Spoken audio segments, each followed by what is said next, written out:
জয় মা। মা, উন্নত পুরুষ ছাড়া আর সকলকে ১ বছর প্রেতযোনিতে থাকতে হয়। তারপর গয়ায় পিণ্ডদান মহোৎসব। তাদের উদ্দেশ্যে এসব করলে প্রেতযোনি মুক্ত হয়ে ভগবানের কাছে যায়, অথবা অন্যান্য লোকে গিয়ে সুখটুকু ভোগ করে। আবার কালে বাসনা অনুসারে জন্ম হয়, কারো বা সেখান থেকেই মুক্তি হয়। তবে ইহজন্মের কিছু সুকৃতি থাকলে প্রেত দেহেও চৈতন্য একেবারে হারায় না।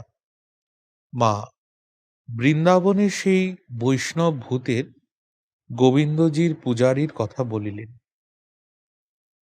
আমি গয়ায় পিণ্ড দিলেই কি ভগবানের কাছে যায়? মা, হাঁ যায়। আমি, তবে আর ভজন সাধনের কি দরকার? মা, তার কাছ থেকে যে আবার বাসনা কর্মানুসারে পৃথিবীতে এসে জন্মায়, এখান থেকে কেউ বা মুক্তি লাভ করে, কেউ বা নীচ যোনি সব ভোগ করে। চক্রের মতো সৃষ্টি চলছে। যে জন্মে মন বাসনা শূন্য হয়, সেইটি শেষ জন্ম।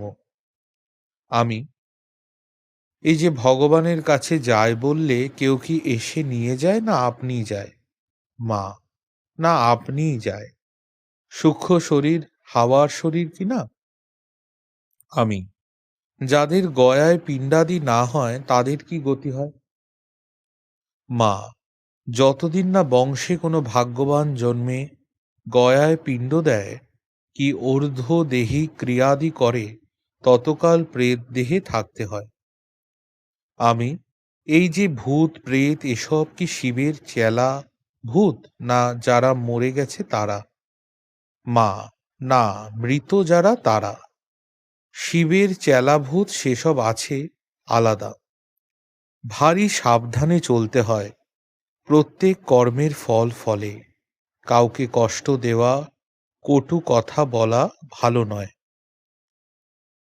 আমি, মা, নিম গাছেও আম ফলে না, আর আম গাছেও নিম ফলে না। যার যেমনটি হবার তার তেমনটি হয়। মা, ঠিকই বলেছ বাবা। কালে ঈশ্বর টিশ্বর কিছু থাকে না। জ্ঞান হলে মানুষ দেখে ঠাকুর ঠুকুর সবই মায়া, কালে আসছে যাচ্ছে। নমস্কার। জয় মা।